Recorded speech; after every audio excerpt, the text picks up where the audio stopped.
America అధ్యక్షుడు Donald Trump తీసుకున్న సంచలన నిర్ణయంతో మధ్యప్రాచ్యం ఒక్కసారిగా బగ్గుమంది. ఇరాన్లో పాలనా మార్పు లక్ష్యంగా ఆ దేశంపై భారీ సైనిక దాడులకు ట్రంప్ ఆదేశించారు. ఫిబ్రవరి 28న అమెరికా, ఇజ్రాయెల్ సంయుక్తంగా జరిపిన ఈ భీకర దాడుల్లో ఇరాన్ సర్వోన్నత నేత అయతొల్లా అలీ ఖమేనీ సహా పలువురు ఉన్నతాధికారులు మరణించారు. ఈ పరిణామంతో ఆగ్రహించిన ఇరాన్ తక్షణమే ప్రతీకార దాడులకు దిగడంతో మధ్యప్రాచ్యంలో పూర్తిస్థాయి యుద్ధ వాతావరణం నెలకొంది. ఇరాన్ దాడుల్లో ఇప్పటికే ముగ్గురు అమెరికా సైనికులు మరణించినట్లు సమాచారం.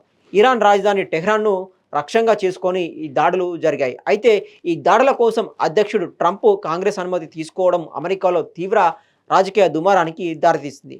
డెమోక్రాట్లతో పాటు సొంత రిపబ్లికన్ పార్టీ చెందిన కొందరు సభ్యులు కూడా ట్రంప్ చర్యను తీవ్రంగా వ్యతిరేకిస్తున్నారు. ఇది రాజ్యాంగ విరుద్ధమని, చట్టవిరుద్ధ యుద్ధమని వారు ఆరోపిస్తూ ఉన్నారు. ఇది అమెరికా కాంగ్రెస్పై జరిగిన దాడి ఎలాంటి తక్షణ ముప్పు లేనప్పుడు అధ్యక్షుడు చట్టవిరుద్ధంగా యుద్ధం ప్రకటించారు. గతంలో జార్జ్ డబ్ల్యూ బుష్ కాంగ్రెస్తో సంప్రదించే నిర్ణయం తీసుకున్నారని కాలిఫోర్నియా డెమోక్రాట్ ప్రతినిధితో కన్నా తీవ్రంగా విమర్శించారు. కెంటకీ రిపబ్లికన్ ప్రతినిధి థామస్ మాసీ, సెనేటర్ రాండ్ పాల్ వంటి వారు కూడా ఈ యుద్ధానికి వ్యతిరేకంగా గలం విప్పారు. యుద్ధం ప్రకటించే అధికారం కేవలం కాంగ్రెస్కు మాత్రమే ఉందని, ఇది అమెరికా ఫస్ట్ విధానం కాదని వారు స్పష్టం చేశారు.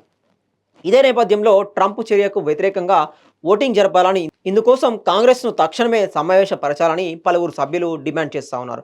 ఈ వారం మధ్యలో దీనిపై ఓటింగ్ జరిగే అవకాశం ఉంది. అయితే speaker Mike Johnson, Senate majority leader John Thune వంటి రిపబ్లికన్ అగ్రనాయకులు ట్రంప్ నిర్ణయాన్ని సమర్థించారు. అధ్యక్షుడికి రాజ్యాంగబద్ధంగా ఈ అధికారం ఉందని వారు వాదిస్తూ ఉన్నారు. మరోవైపు ఇరాన్ తన ప్రతీకార దాడులను ఇజ్రాయెల్, గల్ఫ్ దేశాలపై విస్తరిస్తుండటంతో మధ్యప్రాచ్యంలో ఉద్రిక్తతలు మరింత తీవ్ర రూపం దాల్చాయి.